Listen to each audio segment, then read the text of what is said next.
Hello, I wanted to show you what I do to keep my stabiliser in the hoop nice and tight and stop it slipping. I float most things that I stitch. I very rarely hoop the fabric, but if I do, it's thin fabric, so again this helps keep it stationary. So I've got my hoop, but I also get normal shelf liner, the rubber type matting that you can get from most places. This is actually one that I got from a car shop, but I think you can get it in quite a few stores. So I just lay out the shelf lining, and I get my hoop, and I want the inside one. And what I do is I get my lovely rotary cutter, and it does work best with the rotary cutter rather than scissors. And I want to go round, and basically I want to make sure that I'm going to cut close to the hoop, because when you're stitching you don't want the rubber to be interfering with the foot plate.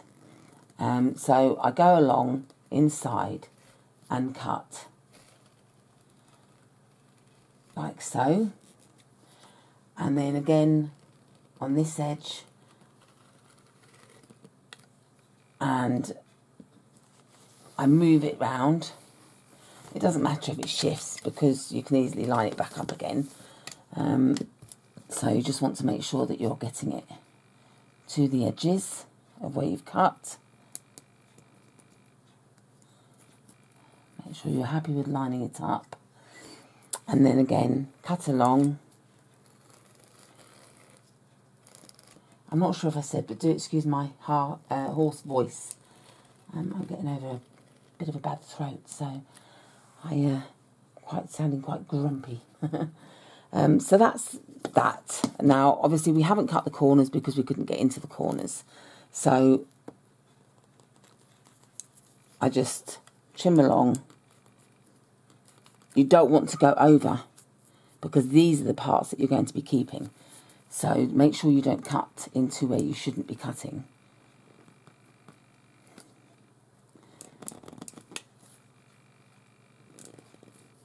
So that's that.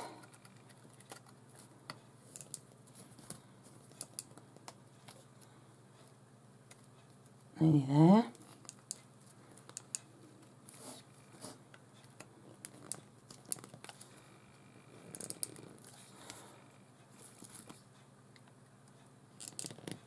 You can also use scissors for this part if you wanted to. You can discard that. Now, you can always set it up for your smaller hoop, the 4x4 hoop. You could do again the same thing. To be honest, I don't do that because I don't usually stitch anything that's dense enough or big enough, obviously, to be needing to stabilise the stabiliser so well. So you put that aside, and then you've got your bigger size, the outside edge of the hoop. And I'm just going to cut along roughly. And now what we do is we get the outer side of the hoop. And this is just for testing for now, just to make sure that we're happy with as it is. So that will happen. So when you push down, that will go in there like that. So that's nice. I'm quite happy. Now the other thing I do is I get my Scotchgard double-sided tape. I'm just going to discard the first little bit. Now I've got a hoop that I've already got with this shelf liner in, which I've had for 18 months. And it's still there. I've not had to replace the tape. It just keeps it well and truly stuck fast. It's brilliant. I did try other cheaper double-sided tapes, and they didn't last as long. So I think it's worth investing in the Scotchgard. Here in the UK, it's very expensive, but it is worth it. So you put it on all four sides. Now, I have 3 large hoops, so I can afford to keep 2 hoops like this, and one not, because I use one that I keep by for if I want to hoop thick items, and not use this method at all. So if you can have a spare one, great, so that you don't have to keep taking all this on and off. Now I've got the double-sided tape, and what I want to do is just line it so it's matching up with the hole that I've created. Stick it down and then just go over it, making sure it's all stuck down. Now you will find you'll have to also release your hoop more than it was originally, because the rubber is quite thick. This one is particularly thick. The grey one I've got wasn't as thick. I'm also going to just trim some of this off. You don't need all of this. You still want to have quite a good edge to it. My rotary cutters are getting blunt. Need to be changing them. Yeah, you want to have quite a good edging, because you need it to come up the sides. But it's nice to trim away some of the excess so you haven't got lots of overhanging to make a mess or flop over onto your embroidery, etc. So nearly done.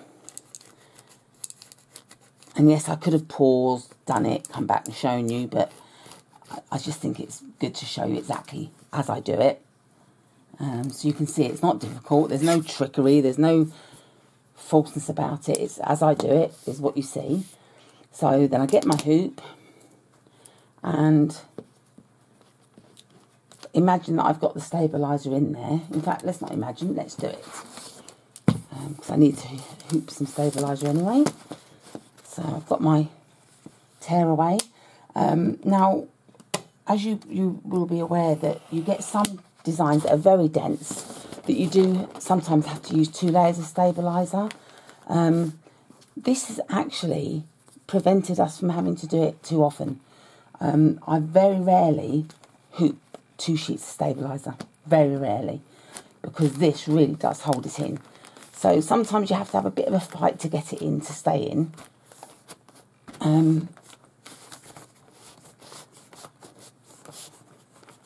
So I've actually got the hoop a little bit loose, so it's not really gripping it.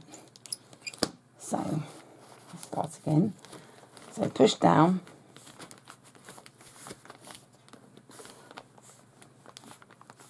It's always a bit tight and a bit difficult to hoop it when you first do it, because the rubber is very stiff, very new. And as time goes on, it gets a bit softer and it's stretched and got thinner, so it's easier to do. So once you've done that, I then just push it down further. I've sort of screwed up the hoop quite tight. Push it in so I make sure it's in. Now, these are older hoops that I've got. These are for my Singer machine, and these hoops are a couple of years old. And I did just recently acquire, reaching across, a brand new hoop. And the new Singer ones have got quite deep slots and quite standout ridges. So they go in quite well and hold. So I'm not so bothered about using it on that method. I'd still do it, but you may find it's a bit harder to hoop to begin with. That's it. It all looks nice and flat and even. Tighten the hoop up that bit more. I've got a pencil tip, a pencil gripper that I've cut to use to do the hoops, because I have arthritis and I can't tighten them up naturally on my own. And there we have it. That's the stabiliser. That's the mesh. You can cut around it a bit if you want. And that's how I do my hooping. So I hope that's helped you, because I've had lots of questions asking me in video tutorials, what's that thing you've got around the hoop? So now you know. Some people get the thinner one and they wrap it round and round and round and round, all the way round, because they've cut it into long strips. They're happy with the way they do that. That's great. Some people use fabric plaster or bandage, anything like that. The fabric plaster sticks to the hoop, but it makes a heck of a mess, and if ever you need to take it off, you'll spend forever trying to remove all the stickiness. So I personally wouldn't recommend it, but I do know people that do use it. But this is my tried and tested method. I've been doing it this way for 2 years, and I don't get movement. Nothing moves when I stitch it. So it does work. One layer of medium weight tearaway has done designs that have 50, 60, 80, 100,000 stitches. So you don't always need to use 2 layers of Stabiliser. Thanks very much for watching, and I will be back soon with another tutorial. Take care. Bye.